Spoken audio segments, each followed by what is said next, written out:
Senhores e senhoras, boa tarde, boa tarde, boa tarde. Vamos hoje terminar a nossa materinha sobre Primeira Guerra Mundial. E aí, Hamilton, beleza? Tranquilo? Tô meio baqueado, velho. Um pouco de febre. Não consegui dar aula hoje da manhã, mas vamos conseguir essa aula aí hoje da tarde. Hoje a gente termina a matéria de Primeira Guerra Mundial, pode crer? A gente termina a matéria de Primeira Guerra Mundial e semana que vem a gente começa com a matéria de crise de 29. E vai ser uma aula maneira, porque eu fiz uma aula conjunta com outra professora do terceiro ano, que é a Paula Favarato. A gente fez aquele Conecta Darwin, que é um sistema de aulas em conjunto que o Darwin está fazendo para o pessoal do terceiro e pré. Aí eu mais ela fizemos uma aula sobre crise de 29, que ficou show de bola, beleza? Essa aula foi gravada e os senhores vão ter acesso a ela. Próxima semana, a aula de história vai ser sobre crise de 29, beleza? E aí eu queria já que vocês, para vocês terem uma ideia do que vai ser a matéria, ou como que estavam os Estados Unidos naquele período, se vocês pudessem anotar aí um vídeo para vocês assistirem no YouTube sobre aquele período nos Estados Unidos. É sensacional. Chama Os Loucos Anos 20, beleza? Os Loucos Anos 20. Assiste lá. Esse Os Loucos Anos 20 é um documentário de mais ou menos uns 50 minutos, 50 e poucos minutos, que fala desde antes da crise de 29, a crise e como que soluciona a crise. Com imagens de época, sacou? Filmagens de época, som de época, os presidentes falando, é muito legal, beleza? Mas vamos lá, vamos ao que interessa então. Eu estou meio baqueado mesmo, mas vamos lá que o tempo urge.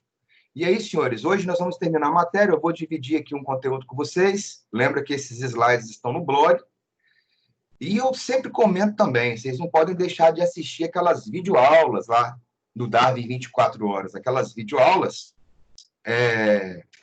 ficaram muito boas, cara, muito boas. É em tela cheia, você vê o slide do lado acompanhando, sacou? Fica maneiro. Bem, na nossa última aula, nós paramos falando, só esperar aqui acender, acendeu, show de bola. Na nossa última aula, a gente terminou falando da nova guerra de movimento. Só entrar aqui, calma aí que tá agarrado. Lá vai $1 se vamos e já. Aí, apareceu para você. Você lembra que o estupim da guerra vai ser a questão balcânica, vai ser o atentado de Sarajevo, onde o Franz Ferdinand foi assassinado por um camaradinha que fazia parte de uma associação terrorista chamada Mão Negra, né? E esse camarada do tal do Gavrillo Princip. E esse Gavrilo, ou Gravilo, você vai encontrar ele de várias formas escrito aí, ele fez o quê? É esse aí que eu estou colocando para você agora, à esquerda, de bigodinho. Esse camarada fazia parte dessa unidade aí, né? Mão Negra ou Unidade ou Morte. E é claro que descobriu na época que o assassinato foi amando, não é amando de amar, da Sérvia, que é um país eslavo. Quando a Áustria-Hungria descobriu que a Sérvia mandou assassinar o seu herdeiro, a Áustria-Hungria declarou guerra à Sérvia. Quando a Áustria-Hungria declarou guerra à Sérvia, a Rússia, que é eslava como a Sérvia entra do lado da Sérvia. A Rússia entrando, a Alemanha entra do lado da Áustria-Hungria. A Alemanha entrando, Inglaterra e França entram do lado da Rússia e Sérvia. E eu falei para vocês que a Itália acabou por se manter neutra. Qual foi o motivo que manteve a Itália neutra? O acordo que a Itália fez com a Tríplice Aliança, ou as potências centrais, era um acordo de defesa. Se algum membro da Tríplice Aliança fosse primeiramente atacado, a Itália entraria no conflito, beleza? Como quem primeiro declarou guerra foi a Áustria-Hungria, ou seja, eles foram os primeiros agressores, a Itália pôde se manter neutra, beleza? Nessa fase inicial do conflito. Falei com vocês que a primeira fase é chamada de guerra de movimento. Ela é caracterizada pelo deslocamento rápido das tropas, militarização do terreno, que eu falei que é construir trincheiras, né? Construir casas-mata, construir bases para canhão. E, nesse momento, você tem um avanço muito significativo dentro do território, mas você não tem combate ainda. É uma guerra com pouquíssimas baixas nessa primeira fase. Ah, por quê? Porque você imagina que uma tropa está aqui e outra tropa está aqui. Então, essa avança, cria uma linha de defesa. Avança, cria uma linha de defesa. Avança, cria uma linha de defesa. Avança, outra linha de defesa. Enquanto um não chegar e entrar no visual do outro, é guerra de movimento, primeira fase. Deslocamento rápido de tropas, militarização do terreno e poucas baixas. Falei que, inclusive, a Alemanha tinha uma estratégia que seria esse Plan Schlieffen, que a ideia era acabar com a guerra em, no máximo, 30 e, no máximo, 90, 120 dias, beleza? E consistia em quê? Só para te lembrar rapidinho, que eu já falei. Esse D aí é de Alemanha, de Deutschland, o R de Rússia, Bélgica, Luxemburgo e França. Qual que era a ideia da Alemanha, então? Primeiro, atacar a França, que era a vizinha, que é o inimigo mais próximo é a França. Como que ele faria isso? Iria com força total para atacar a França, mas não pela fronteira da França, que dá para você ver aí nesse mapinha. A fronteira da França com a Alemanha tem um monte de xizinho, tá vendo? Esse monte de xizinho aí quer dizer que é uma área militarizada. A ideia da Alemanha era o que, então? Invade Luxemburgo, invade Bélgica e toma a França. Num movimento só, com força total. E depois, segundo movimento, depois de dominar a França, pegaria todas as tropas e marcharia para a Rússia. Seria o segundo movimento. E aí ficaria faltando só a Inglaterra, que era a ilha, beleza? Só que eu falei que o plano não deu certo, porque quando a Alemanha invadiu Luxemburgo, invadiu a Bélgica e caiu dentro do território francês, com força total no território francês, lembra que eu falei que o rei da Inglaterra, o George, pediu para o seu primo, lá da Rússia, o Nicolau Romanov, para ele atacar a Alemanha no Oriente. Ah, por quê? Porque se a Rússia atacasse a Alemanha no Oriente, a Alemanha ia ser obrigada a fazer isso, ó, dividir as tropas. E quando a Alemanha tivesse que dividir as tropas, ela se enfraqueceria, e foi justamente isso que aconteceu. Não conseguiram dominar a França como imaginavam e nem acabar com a guerra em 3, 4 meses, como imaginavam. O plano fracassou porque ele teve que abrir a guerra em duas frentes, beleza?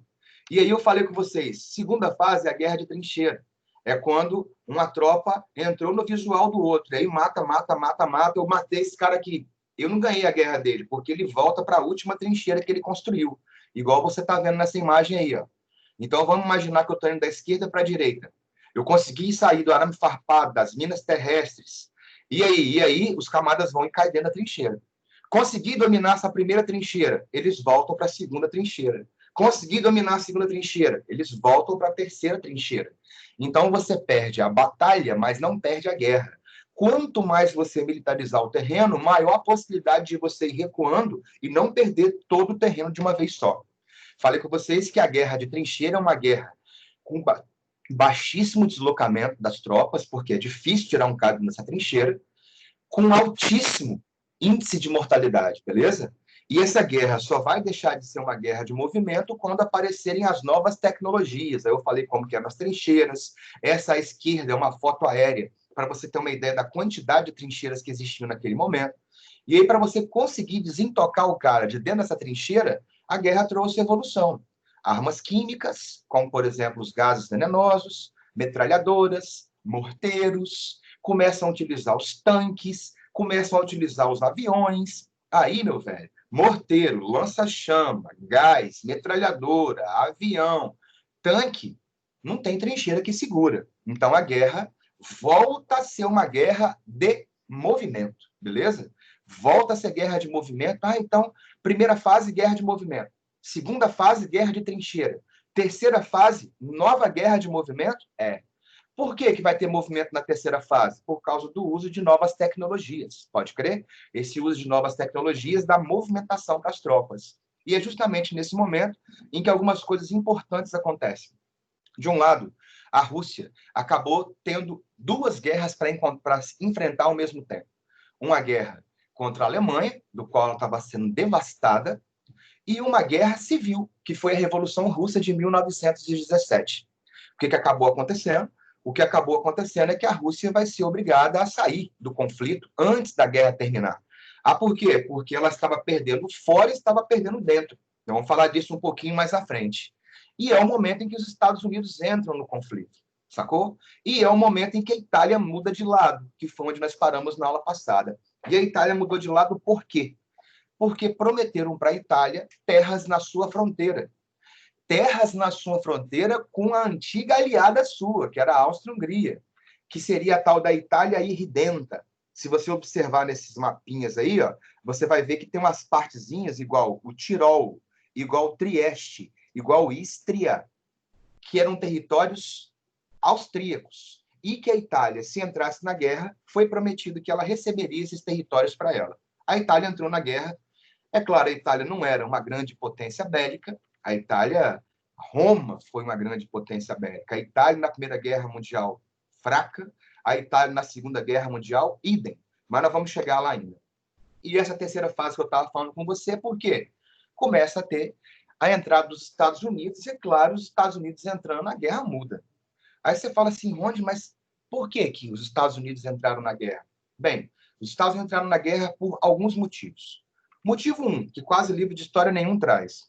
Os Estados Unidos descobriram que os alemães estavam contactando os mexicanos e falando assim com os mexicanos, mexicanos, ataquem os Estados Unidos. Ah, por quê? Porque se vocês atacarem os Estados Unidos aí na América, levar a guerra para dentro da casa deles, eles não vão poder dar atenção à guerra aqui na Europa. E se vocês começarem a perder, mexicanos, pode deixar que nós, alemães, vamos ajudar vocês. E com uma proposta muito boa, hein? Se vocês atacarem os Estados Unidos, eu ajudo vocês a atacar, e aquelas terras que os Estados Unidos tomaram de vocês, se a gente vencer a guerra, eu faço os Estados Unidos devolver todas as terras que em outras épocas foram do México, e elas vão voltar a ser do México. O México, claro, escutou a proposta da Alemanha, olhou bem para a Alemanha, olhou para cima para os Estados Unidos, lembra da frase? Pobre México, tão longe de Deus e tão perto dos Estados Unidos. O México, ao invés de atacar os Estados Unidos, contou o plano para os Estados Unidos. Hermano, tenho uma história para contar para vocês. O quê? Os alemanes nos enviaram uma proposta para que nosotros atacamos los Estados Unidos de la América. En troca, nosotros receberemos todo o território que vocês tomaram de nós outra vez.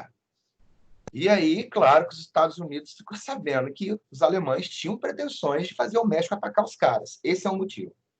O outro motivo é que você teve navios dos Estados Unidos torpedeados por submarinos alemães. Aí você fala assim, mas por quê? Porque os Estados Unidos, cara, eles vão passar a modificar a indústria deles para abastecer uma demanda da guerra.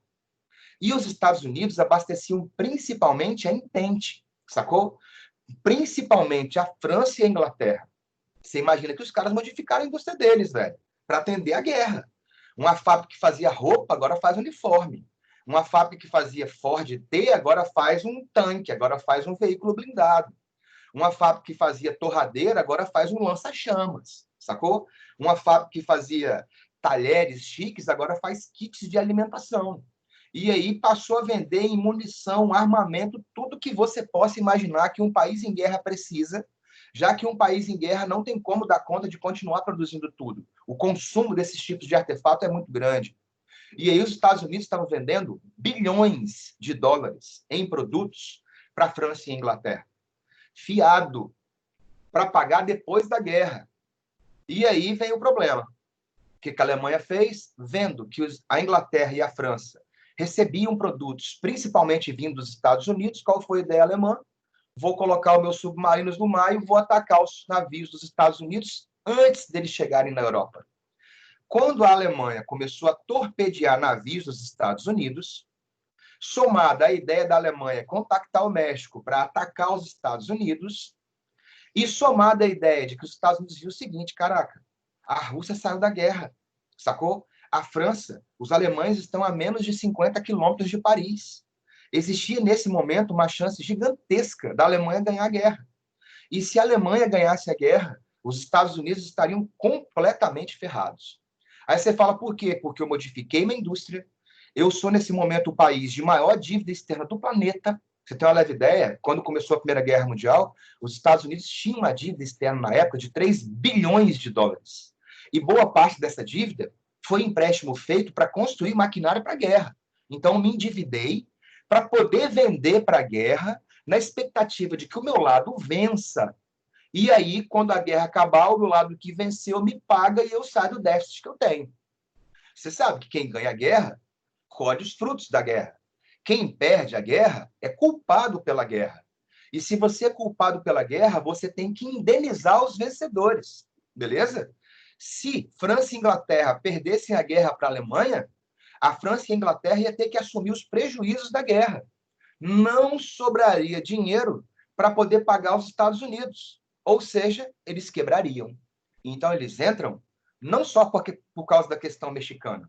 Eles entram não só pelo fato de que foram torpedeados por submarinos alemães, mas eles entram principalmente para garantir que o lado deles vencesse a guerra. Porque se o lado deles vence a guerra, eles têm condições de receber tudo aquilo que eles venderam fiado e não quebrariam, beleza? E aí, pô, mas por que quando os Estados Unidos entra, a guerra muda, Rondinelli? Cara, você já imagina que a guerra começou em 1914, 1915, 1916, já estamos em 1917. Estamos chegando no final da guerra, pode crer? Se imagina que são mais de 3 anos de guerra rolando, com milhões de baixas. Os soldados europeus, milhões morreram.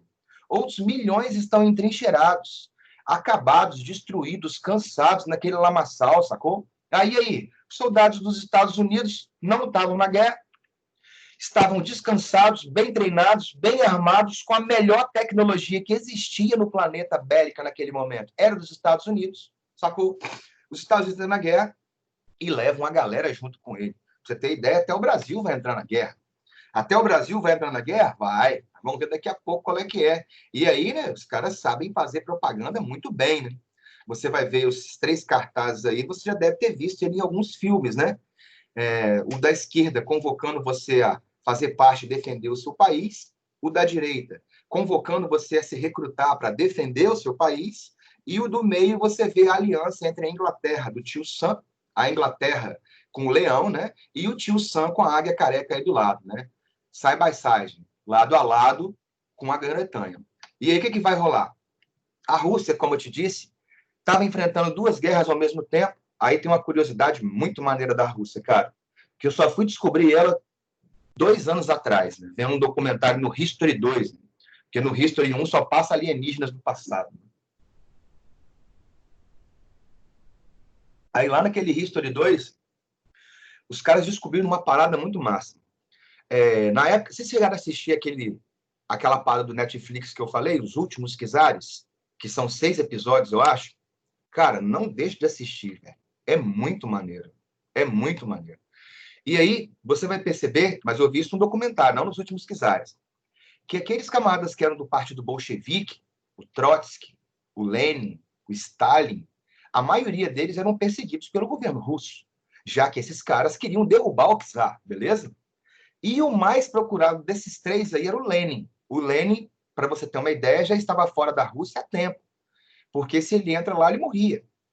E o Lenin é o cabeça da Revolução Russa, né? É o cérebro da parada, é o Lenin.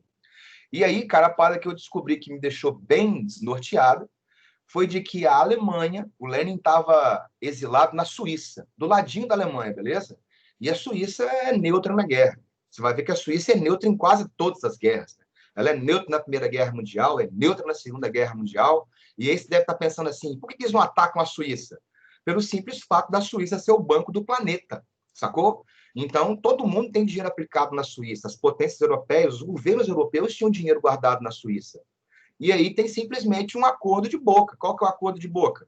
Se alguém invadir ou atacar a Suíça, ela trava o sistema bancário. O sistema bancário da época não era igual ao sistema de hoje, que você tem uma quantidade muito significativa de autonomia, de celular, computador, acesso de qualquer lugar. Naquela época, não. Então, se você não quer que seu dinheiro fique bloqueado, não me ataca. E isso vale para todo mundo. Basicamente, a Suíça paga para ser neutra e não ser atacada. Essa que é a real. Ela tem condição de fazer isso, né? Não vai ser igual aconteceu com a Bélgica, igual aconteceu com o Luxemburgo. Foram neutros e foram invadidos. A Suíça não.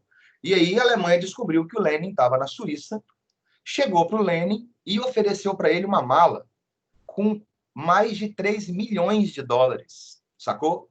Falando o seguinte, ó, eu vou te dar esse dinheiro, e 3 milhões de dólares naquela época é dinheiro pra cacete, eu vou te dar esse dinheiro, você vai voltar para a Rússia, você não quer derrubar o czar? Você vai voltar para a Rússia e com esse dinheiro aqui, você vai comprar armamento para poder armar os bolcheviques e iniciar a revolta que vai derrubar o czar. Junta a fome com a vontade de comer. Ah, por quê? Porque eu te dou o dinheiro, Eu entro com você dentro da Rússia, faço você entrar na Rússia de forma clandestina, sem ninguém sacar, e você derruba o czar. E você assume o lugar dele. Você não quer derrubar o czarismo? Eu estou te ajudando a derrubar o czarismo. Aí você fala, peraí, Rodney, você está falando comigo que a Alemanha patrocinou a entrada do Lenin na União, na Rússia, e patrocinou os bolcheviques, que são os comunistas Thunderbolts, para eles poderem derrubar o czar ou causar um distúrbio dentro da Rússia? É. E quando os bolcheviques, meu velho, armados com esse dinheiro dado pela Alemanha, iniciaram a Revolução de Outubro, a Revolução Vermelha, a Revolução Bolchevique, a família real, meu camarada, que já tinha sido aprisionada, vai ser executada, sacou? E aí quem assume o lugar? O Lenin. E aí o que o Lenin faz? Tira a Rússia da guerra. A Alemanha adorou. Por quê? Porque se antes eu enfrentava uma guerra em duas frentes, a oriental contra a Rússia e a ocidental contra a Inglaterra e França, se a Rússia sai da guerra, eu não preciso de manter minhas tropas divididas, sacou? Então eu posso trazer minhas tropas da Rússia todas para cá. Por isso que eu te falei que a Alemanha tinha uma chance gigantesca de entrar na guerra, de ganhar a guerra. E todo mundo via isso, pô. Por isso que os Estados Unidos entram na guerra. Porque viu o seguinte, pô, a Rússia saiu, as tropas alemãs que estavam divididas vão ficar todas concentradas no Ocidente, as tropas da Alemanha estão a menos de 50 quilômetros de Paris. Quando chegar esse reforço do Oriente, eles vão tomar a França todinha, e aí vai ficar faltando só a Inglaterra, sacou? Ou eu entro agora ou eu perco tudo que eu investi. Só que com um detalhe. Quando você sai da guerra, como a Rússia saiu da guerra, assinou esse tratado aí, ó, Brest-Litovsk, não é igual quando você era criancinha, ou até hoje tem um Zé Ruela que é assim, aquele camada que é o dono da bola e leva lá para a quadra para poder jogar, e aí quando o time dele começa a perder, ele vai lá e fala, biribiribá, parei de brincar. Biribiribá, parei de brincar o quê, rapaz? Aqui não é brincadeirinha, não. Não tem esse negócio que você começa a tomar um sacode, começa a perder e sai chorando, não. Você quer sair? Para você sair, você tem que pagar. E pagar o quê, Rondinelli? A Rússia entregou alguns territóriozinhos para a Alemanha. Que territóriozinhos? Finlândia, Polônia, Estônia, Letônia, Lituânia, Bielorrússia. Só isso só. Um território imenso entregou para a Alemanha, sacou? E aí a Alemanha tá de boa. Agora nós vamos ganhar essa parada, sacou? Só que aí vem o seguinte. Com a entrada dos Estados Unidos, como eu te falei, os membros da Tríplice Entente passam a ser armados num grau muito significativo, com a entrada das tecnologias como aviões, morteiros e tanques em grande quantidade, e com milhares de soldados desembarcando na Europa, a Tríplice Entente acaba por derrotar a Áustria-Hungria, ficou faltando só a Alemanha para ser derrotada, e a Alemanha vai ser sitiada, a Alemanha vai ser cercada. Cercada como? Sitiada, cercada. Então a Rússia sai, Estados Unidos entra. Estados Unidos entra, a balança pende para o lado dos Estados Unidos, sacou? Como eu te disse, milhares de soldados bem armados, bem treinados, descansados, com a melhor tecnologia, melhor armamento, melhor munição, e passa a trazer todos esses armamentos e todas as munições para a Inglaterra, para a França, para todo mundo que fosse membro daquela tríplice entente ali. Inclusive até o Brasil. Pô. O Brasil entrou na guerra? Entrou. Mas, de acordo com alguns historiadores franceses, eles nem citam o Brasil, não, tá? Aí você fala assim, mas por qual motivo? Pelo fato de que o Brasil entrou na guerra, só que não mandou soldado, né, cara? Então, você entrar numa guerra e não mandar soldado é um negócio diferente. Aí, eu vou entrar na guerra contra você. Beleza. Mas não vou mandar soldado, não. Tá bom, então. E o Brasil entrou na guerra por quê? De acordo com a história brasileira, os brasileiros entraram na guerra porque eles teriam sido torpedeados por submarinos alemães. Beleza? Quando você fala dos Estados Unidos, que foram torpedeados por submarinos alemães, você entende. Porque eram navios transportando combustível, transportando armamento, transportando munição. Agora, torpedear um navio brasileiro que estava transportando café é um negócio meio diferente, né, cara? Por quê? Café vai deixar os caras ligados no campo de batalha. Ou eles vão pegar os carocinhos de café e vão tacar no zóio do outro, né? O Brasil entrou na guerra, mas não enviou soldados. Enviou o quê? Enviou um corpo de médicos, sacou? E enviou ainda... Esse corpo de médicos também foi interessante, porque os médicos chegaram lá na Europa, aí os caras chegaram, vocês são o quê? Médico. Beleza, estão precisando muito de médico aqui. Vocês são médico de onde? Do Brasil. Não. Então, a gente não quer vocês trabalhando como médico, não. que tem? Não, não, vocês vão fazer parte dos pelotões de desarmar mina terrestre. Pelotão de desarmar bomba. O que tem a ver um médico com um pelotão de desarmar bomba, rapaz? A maioria desses médicos brasileiros que foram para lá não voltaram, ou voltaram mutilados. O detector de metal era a pilha, e a pilha acabava, você não sabia que tinha acabado. E continuava andando com o detector que nunca pitava. Até a hora que você pisava numa mina e era claque, bum, já era você, sacou? Isso eu sempre conto para você pensar numa parada. Há um tempo atrás, nós tivemos aquela questão daquele programa do Mais Médico, não sei o que lá, e aí vieram os cubanos para o Brasil, tal e coisa, pá. E aí uma galera achou massa, principalmente aquela galera da roça, aquela galera mais pobre, desassistida. Eu falo por mim. Ah, por quê? Porque lá na roça onde eu morava, onde eu tenho casa lá na roça, lá em Una, nunca foi um médico lá atender. Os únicos que foram lá atender casa por casa foram os cubanos, sacou? Inclusive, quem detectou que minha mãe estava com câncer foi um cubano, sacou? Ah, por quê? Porque os médicos de lá, né, meu camarada, ditos fodões, né, nunca foram, nunca visitaram e não visitam. É raro um que visita. E aí a galera que é médica aqui, claro, criticava, quer fazer reserva de mercado. Não vão concorrer com a gente. Não, porque esse dinheiro aí está patrocinando ditadura em Cuba. Rapaz, quem precisa de médico não está nem aí se está patrocinando ditadura em Cuba ou que não, rapaz. Você precisa do médico, sacou? Ah, os caras, mas são médicos fracos, só sabem mexer com doencinha bobinha. Meu filho, as universidades de medicina de Cuba atraem mais de 10 mil estudantes todos os anos do planeta inteiro, sacou? Só isso só. Mas, é claro, o governo é um governo que deixa o povo, em boa parte, na miséria. É uma ditadura? Claro que é, pô. Uma ditadura sanguinária, diga-se por passagem. O povo passa necessidade com muita frequência. E isso já tem quantos anos? Se foi em 1959 que o Fidel Castro chegou no poder, a ditadura está até hoje, olha aí, sacou? E aí, cara, mais os médicos que vinham para cá tinham essa demanda. E eu falo isso por quê? Porque todos aqueles que criticavam os médicos cubanos, dizendo que era médico de Araque, quando eu vou e conto essa história de que os brasileiros também foram considerados médicos de Araque lá na Primeira Guerra Mundial, os camaradas passam a pensar. Você foi formado na universidade, que você teve que passar por várias e várias comprovações. Né? Você não é médico de peixe, pode crer? Você é médico mesmo. Mas, como eu estou falando, às vezes as pessoas querem olhar só para o umbigo delas, né? Ah, não, vai ter muito médico, vai ser isso e aquilo. Igual a questão das faculdades de medicina, que o governo falou que não pode mais abrir faculdade de medicina. Cara, vai ter muito médico, vai ter médico mal formado. Não, irmão. É só você colocar uma prova depois que o camarada forma. Igual acontece no direito, pô. O camarada fez direito? Fez, não importa se ele fez direito na Universidade Federal ou no fundo de quintal, sacou? Ah, por quê? Porque na hora que ele vai começar a advogar, ele vai ter que fazer a prova da OAB. E aí, se você fez a faculdade nas coxas, igual sua cara, fez ela empurrando com a barriga, você não passa na OAB, mas nem por decreto. Ou você estuda, meu irmão, ou já era. É a mesma coisa que tinha que fazer com os médicos. Tem residência para isso, sacou? No Brasil tem a residência. Poderia ampliar a prova, fazer uma prova mais ampliada para pegar mais gente, beleza? Mas é assim, os caras acham que o mercado é deles. Aí quando você pergunta, mas quando o governo novo chegou no poder, ele acabou com o programa Mais Médicos de Cuba e abriu as vagas para os médicos brasileiros e todas as vagas foram preenchidas. Eu lembro perfeitamente disso. Vai lá em Una e vê se quem preencheu a vaga está lá.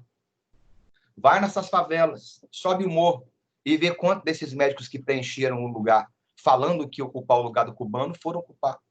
Vê quantos que foram para o sertão, vê quantos que foram para a Amazônia, vê quantos que foram, meu velho, para regiões, rincões longe, aí, ó, nesses cantões do Brasil, vê quantos foram. Mas, enfim, né? O cara quer ser médico para trabalhar na capital e na cidade dele. Aí os caras de outros lugares. Você sabe o que acontece com os caras de outro lugar. E aí, meu velho, Estados Unidos entrando, a balança pende, a Alemanha é cercada nesse momento, e aí vem esse cara, que era o Woodrow Wilson, e o Woodrow Wilson ele fez uma proposta para a guerra acabar mais rápido. E aí, de novo, eu dou moral para os Estados Unidos, cara. Por quê? Porque esses caras ganham dinheiro antes da guerra, ganham dinheiro durante a guerra, abastecendo a guerra, e ganham dinheiro depois da guerra, reconstruindo os países derrotados ou emprestando dinheiro para esses países reconstruir. E eles sabem que se uma guerra se prolongar demais, o que acaba acontecendo é que a economia dos países fica tão quebrada que eles não têm condição de honrar os compromissos deles. Então, uma guerra dá lucro até certo ponto. Se a guerra se estender demais e a destruição dos países envolvidos for muito amplificada, a economia desses países fica arrasada. E um país de economia arrasada não é um saudável parceiro econômico, porque ele vai comprar seu, mas ele vai pagar com o quê? Sacou? Então é necessário eu recuperar a economia desses países ou evitar que a guerra se prolongue para destruir completamente a economia desses países. E ele fez uma proposta para a Alemanha muito interessante. Os 14 pontos de Wilson, não precisa de você decorar os 14 pontos, não. Você tem que saber a ideia, sacou? Um fim de guerra sem vencedores e sem perdedores. É o que está em vermelho e em azul aí nesse primeiro parágrafo, beleza? A ideia era um fim de guerra sem vencedores e sem perdedores. Cada país assumiria seu próprio prejuízo. Não haveriam retaliações, perdas territoriais, humilhações, indenizações. Por quê? Para que isso, Rondinelli? Para evitar um sentimento de revanche, para evitar a humilhação, para evitar que uma nova guerra pudesse vir a acontecer. É claro que quando tal proposta foi feita para a Alemanha, e você imagina que a Alemanha está cercada por inimigo de todos os lados nesse momento, a Alemanha topou a ideia dos 14 pontos de Wilson na hora. Na hora. Se ela não topa, os países caem para dentro dela e destrói a Alemanha completamente. E aí a Alemanha aceita? Aceita os 14 pontos de Wilson, achando que ela tinha salvado a pele dela, beleza? Só que aí vem os tratados. Na sua apostila tem alguns tratados. Tratado de Saint-Germain, Tratado de Sèvres, Tratado de Trianon. Você tem que saber esse aqui, o Tratado de Versalhes. Ah, por quê? Porque ele é o mais importante. E por que ele é o mais importante? Porque ele é o que cai, sacou? E porque ele vai ser o principal, vai ser a gênese da humilhação, da revanche, do nazismo, da Segunda Guerra Mundial. Ué, mas por quê? Porque os 14 pontos de Wilson não foram respeitados pelo Tratado de Versalhes. Quando os caras iniciaram as negociações do Tratado de Versalhes, primeira coisa, a Alemanha foi considerada a culpada pela guerra e tinha que pagar a indenização aos vencedores. Ô, Ronde, mas você não falou que nos 14 pontos de Wilson era um fim de guerra sem vencedor e sem perdedor? Pois é, cara. A Alemanha aceitou. As tropas tomam a Alemanha e iniciam os tratados. Mas aqueles que sofreram com a Alemanha 4 anos durante a guerra, ingleses, franceses, agora que eu estou com a mão no seu gogó pronto para apertar, eu não vou? Eu vou te liberar assim de boa? Você fica com o seu prejuízo, eu fico com o meu? Ingleses, franceses não aceitaram e imputaram na Alemanha perdas terríveis, prejuízos imensos, né, cara? Ah, por quê? A Alemanha deixa agora de ser império. Agora ela passa a ser República de Weimar. Ah, o que é isso, República de Weimar? É porque mudou a capital de Berlim para Weimar, uma cidade do interior alemão. Então, República de Weimar, quando você vê, é a mesma coisa que a Alemanha pós Primeira Guerra Mundial. A Áustria se separou da Hungria, a Áustria é um país, a Hungria é outro. Lembra da Alsácia-Lorena, que os alemães tinham tomado da França? Tem que devolver. Lembra de todas as terras que eles conquistaram, meu velho, ganhando da Rússia? Tiveram que devolver. E sem contar ainda, meu camarada, que eles não podem ter exército, não podem ter marinha, não podem ter aeronáutica, tem que contar com a presença de exércitos estrangeiros dentro do seu país. Tudo de equipamento de exército, marinha e aeronáutica foi tomado da Alemanha e distribuído para os países vencedores. A Alemanha perdeu colônias na África. A Alemanha perdeu parte do próprio território. Ah, por quê? Porque uma parte do próprio território alemão vai virar o que hoje é a Polônia, que inclusive divide a Alemanha em duas beiradas. Não é a Alemanha oriental e ocidental da época da Guerra Fria, mas era a Alemanha dividida em duas, beleza? Nós vamos ver isso um pouquinho mais à frente. Sem contar que a Alemanha tinha que pagar uma indenização de guerra que, na época, 269 bilhões de marcos, se você transformasse isso, dividisse isso na época, se somasse, na verdade, o PIB alemão, durante um século, não pagava essa dívida. Ou seja, impagável. E cria também a Liga das Nações, que vai ser hoje o que é a ONU, que era um organismo que deveria manter a paz mundial e evitar novos conflitos. É claro que isso não vai acontecer. Aí você fala assim, por que, Rondinelli? Porque teve a Segunda Guerra Mundial, beleza? Isso vai gerar um sentimento de revanche imenso. Um sentimento, meu velho. Você imagina só, a Alemanha não pode ter mais que 100 mil soldados. Você pode achar que 100 mil soldados é muito, né? 100 mil soldados morriam numa tarde em campo de batalha. A Alemanha tinha mais de 4 milhões de soldados. A marinha alemã, 15 mil marinheiros, 6 navios de guerra e 6 cruzadores. Isso aí não faz cosquinha em ninguém, beleza? Sem contar que ela perdeu colônias, sem contar que ela perdeu território, sem contar que ela perdeu o próprio território. E ela fica numa crise econômica devastadora. Tanto é que vai ser uma crise tão grande, galera, um sentimento de revanche, de humilhação tão significativo, que o nosso conhecido Adolf Hitler vai se aproveitar dessa situação que a Alemanha tem, propondo ideias mais radicais para tirar a Alemanha da crise. Então, vamos ver lá. Gera o nazismo, gera a Segunda Guerra Mundial. Aí nessas imagens, ó, que deve estar aparecendo para você agora, são imagens de época, onde você vê aí à direita, tá vendo? Os termos ao povo alemão, enfiado na cara do Kaiser. E embaixo você vê aí, ó, Tratado de Versalhes. Olha como que a Alemanha sai do Tratado de Versalhes, toda destruída, né? E o mais legal é Le Petit Journal. O Le Petit Journal é o quê? Observa que tem duas imagens, 1871 e 1919. Na imagem do Le Petit, em 1871, se observa que tem uns soldados com os capacetes pontudos, tá vendo? Apontando para essa mulher assinar. Essa mulher seria a República Francesa. Esse careca do lado desse cara de chapéu pontudo, de capacete pontudo, é o Bismarck. 1871 foi quando a Alemanha tomou a Alsácia-Lorena da França. E aí tá aí o Bismarck, ó, assina aí que você perdeu, o território é nosso. E agora, a parte colorida, 1919, se observa que a França está em pé, né? Dá para você ver o barrete, que é aquele capuz, né? Que é típico da França na época revolucionária, apontando para a Alemanha, que é essa loura aí com capacete pontudo, tipo aí, ó, assina aí e devolve para mim os territórios que você me tomou. E não só isso, você vai ter que me pagar indenizações e custos de guerra, beleza? Aí que eu estava te dizendo, ó, olha como que ficou o mapa pós-guerra. Vamos olhar rapidinho aqui para você ver uma parada. Tá vendo todos esses territórios em vermelho? Esses territórios em vermelho, na verdade, todos não. Da Polônia para cima, foram os territórios que pertenciam à Alemanha, que tomou da Rússia na guerra, e agora esses países não são alemães nem são russos, viram países independentes. Observa nessa parte rajurada, listradinha, pode crer? O que você está vendo nesse rajurado aí, que é rajurado de azul, é a Alsácia-Lorena, que voltou a pertencer à França, beleza? E se você for ver, meu velho, a parte vermelha, listradinha de vermelha, era a fronteira da Alemanha com a Holanda, Bélgica, Luxemburgo, Suíça, toda ela desmilitarizada. Toda ela desmilitarizada. E como eu estava te falando, a Alemanha virou duas, ó. Alemanha e Prússia Oriental. Já ouviu falar do famoso corredor polonês? Observa, a Polônia, ela atravessa a Alemanha em dois.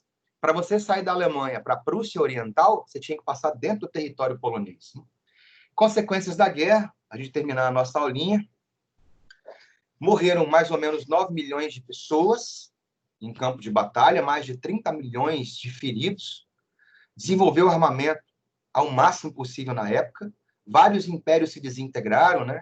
Não existe mais Império Otomano, agora é Turquia. Não existe mais Império Austro-Húngaro, agora é Áustria e é Hungria. Os Estados Unidos se tornam a maior potência do planeta. Lembra que eu falei que antes da Primeira Guerra Mundial eles tinham uma dívida de aproximadamente 3 bilhões de dólares? Quando acaba a Primeira Guerra Mundial, os Estados Unidos têm um superávit, meu velho. Eles são credores de 7 bilhões de dólares. Sair de menos 3 para mais 7 são 10 bilhões de dólares ganhados na guerra em 4 anos de conflito. Olha como os caras conseguem. Cria a Liga das Nações, que eu falei que seria um organismo internacional para manter a paz mundial. O Tratado de Versalhes, como eu te falei, impõe uma série de penalidades à Alemanha, e isso vai gerar um sentimento de revolta, de frustração, de humilhação. A Europa vai entrar numa crise econômica imensa por causa dos custos militares que ela teve, vai ser obrigada a pegar muito empréstimo. O Brasil tem desenvolvimento da sua indústria. Aí você fala assim, mas por quê? Porque quem abastecia o Brasil era principalmente Estados Unidos e Europa, que nesse momento estão em guerra. Então, o Brasil teve a possibilidade de produzir para se abastecer. Isso é chamado de indústria de substituição, porque você substitui um produto importado por um produto nacional, beleza? Além disso, sentimento de revanche, como eu falei, ascensão de regimes totalitários como nazismo, fascismo, franquismo, salazarismo, que são matérias mais à frente, e mudança do papel da mulher na sociedade. A mulher, querendo ou não, a Primeira e a Segunda Guerra Mundial inseriu a mulher num número muito maior dentro do mercado de trabalho, visto que os homens iam para a guerra e elas ocupavam o lugar desses caras nas fábricas. E a maior parte deles não voltavam. Então, quem continuava no lugar deles nas fábricas seriam as mulheres, beleza? E aí você observa aí, ó, mulheres trabalham para a guerra, os cartazes na época convocando a participação das mulheres e tudo mais, beleza? Bem, senhores, a nossa aula se encerra aqui. Aqui nós terminamos o nosso conteúdo de Primeira Guerra Mundial. Como eu falei, faltava uma beiradinha. E vamos ver aqui se tem algumas dúvidas, né? Professor, a sua aula conjunta, a minha aula conjunta com a Paula de Geografia, beleza? Que ela dá aula para vocês, não, dá aula para o terceiro e pré, beleza? Muito maneira ficou. Eu vou postar para vocês na semana que vem para vocês assistirem. Vamos ver outra aqui. Gabriel, beleza, beleza, beleza. Gabriel, professor, o dólar não valia tanto na época?